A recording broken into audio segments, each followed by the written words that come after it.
Our next person up testifying is Karen Moreau, the Executive Director of the American Petroleum Institute. And again, we were very broad in our invitations, wanting to hear from people who both supported and didn't support our legislation. I'm going to guess Karen might be on the doesn't support our legislation, but I appreciate very much her coming to testify for the Petroleum Institute. Karen. Thank you, And remember, Senator. speak into your microphones because that's the only way the cameras can keep track and we can have this live streaming and for history. Thank you. Thank you, Senator. And I appreciate the invitation, the opportunity to speak this morning.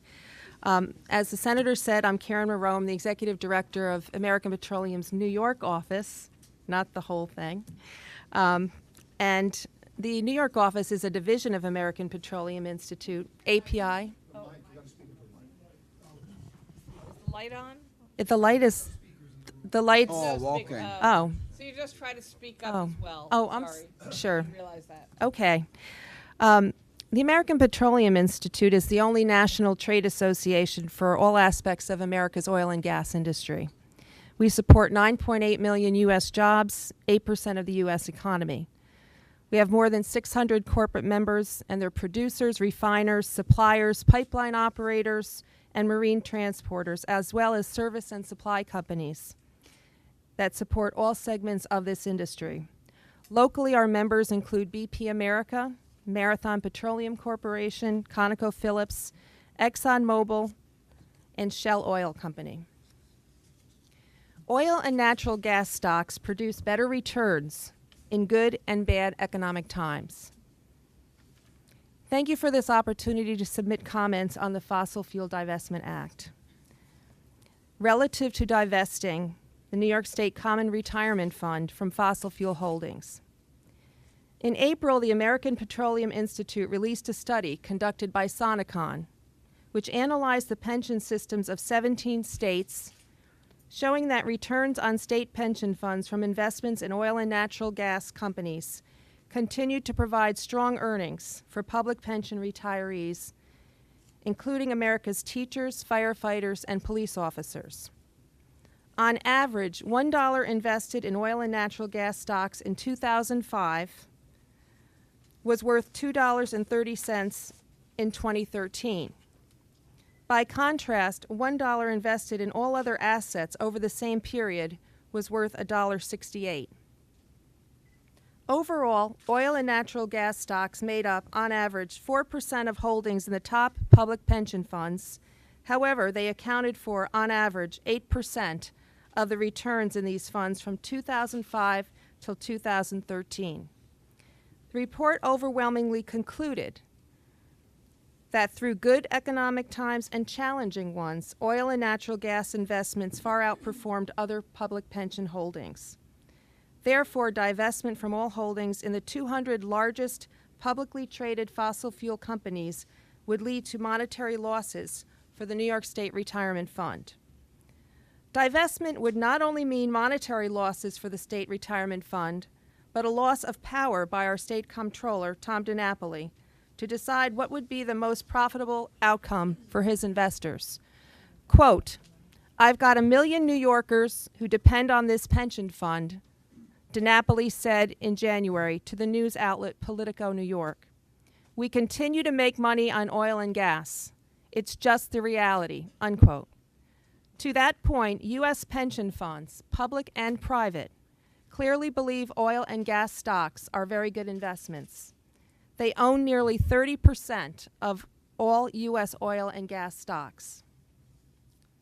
No state has ruled in favor of divesting public funds from fossil fuel companies.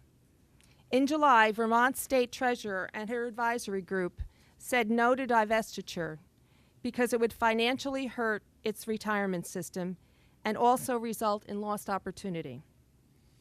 A Vermont senior state official concluded that selling their oil and gas stocks would be a $9 million hit annually to the pension fund. Both Massachusetts and Connecticut voted against divestment. In March, the treasurer of the state of Connecticut, Denise Napier, wrote compelling testimony in opposition of a divestment bill, which did not pass, and recommended that the decision on whether and when to divest from fossil fuel companies be left in the hands of the state treasurer. New York State Comptroller has echoed similar assertions. Quote, "To take all of our cards off the table, I think, is not a smart strategy for moving the market. You're not going to put these companies out of business, but you're going to lose your clout," unquote. Endowment funds continue to reject divestment efforts. Cornell, Harvard, Yale, Brown, and Middlebury College are amongst the many institutions that have pushed back against the divestment movement. Drew Gilpin Faust, president of Harvard, said she found it troubling to require divesting from an entire class of companies that at the same time we rely on their products and services for so much of what we need every day: heating, lighting, and transportation. Quote, "It is hard for me to reconcile that reliance with a refusal to countenance any relationship with these companies through our investments," unquote, Faust said. Divesting will also limit portfolio diversification. The university's endowment, she said, must not be regarded primarily as an instrument of political or social power. Its principal purpose is to provide income for the advancement of the university's educational objectives.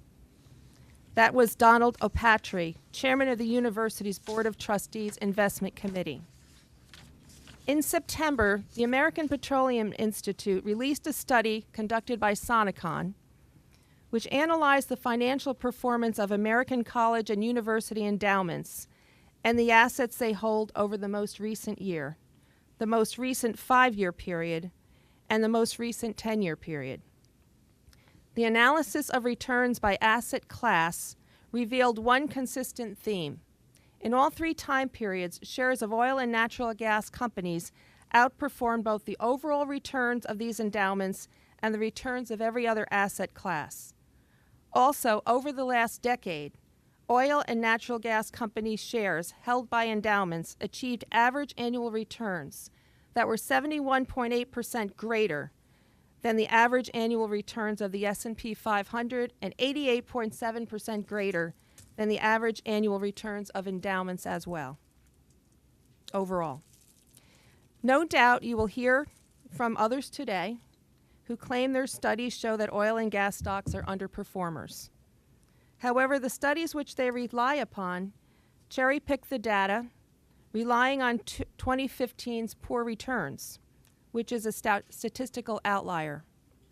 In fact, pension plans are long-term investments, and studies like Sonicon demonstrate that oil and gas holdings perform extremely well over the long term. The oil and natural gas industry invests in clean energy alternatives. We recognize that to meet the expected increase in energy demand, our nation needs all sources of commercially viable energy, as well as greater commitment to energy efficiency and energy conservation.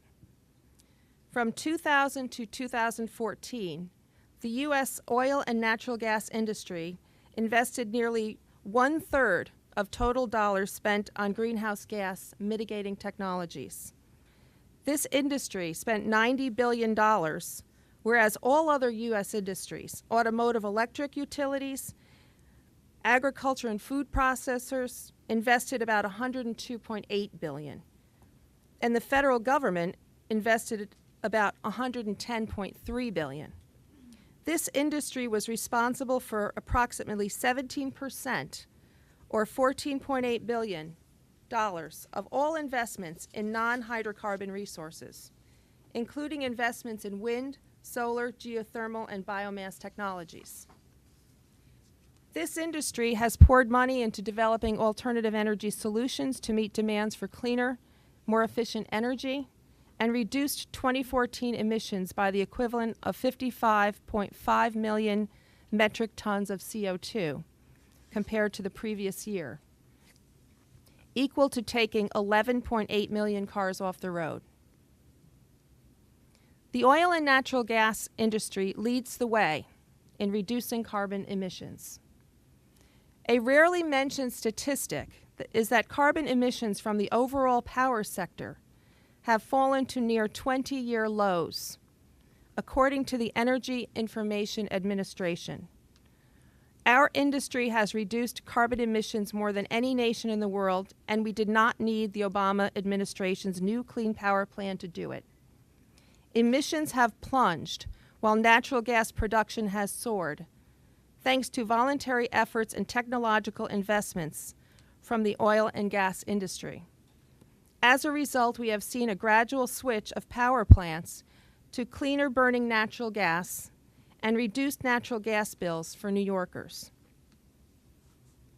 The following is a quote from a New York Times article that ran in January in response to President Obama's State of the Union address.